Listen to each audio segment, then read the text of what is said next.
এই সময়টাতে আপনারা চাইলে ডে ট্যুরে ঘুরে আসতে পারেন শ্রীমঙ্গল থেকে।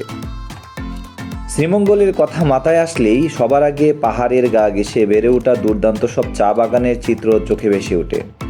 এই জন্যই হয়তো শ্রীমঙ্গলকে বাংলাদেশের চায়ের রাজধানী বলা হয়। এটি মৌলভীবাজার জেলার অন্তর্গত প্রধান পর্যটক কেন্দ্র হিসাবে সুপরিচিত, যা সিলেট বিভাগে অবস্থিত। সিলেট শহর থেকে এর দূরত্ব ৮২ কিলোমিটার এবং ঢাকা থেকে এর দূরত্ব ১৯২ কিলোমিটার।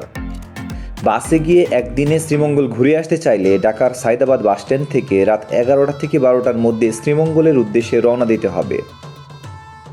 ডে ট্যুরে আপনারা নূরজাহান টি স্ট্রিট, মাধবপুর লেক, লাউয়াছড়া জাতীয় উদ্যান, আদিবাসী পল্লী, রাবার বাগান, আদি নীলকণ্ঠ টি কেবিন এবং বদ্ধভূমি ৭১ এই ৭টি স্থান অবশ্যই ঘুরে দেখতে পারবেন। বিস্তারিত রিলেটেড ভিডিওতে দেখুন। ধন্যবাদ।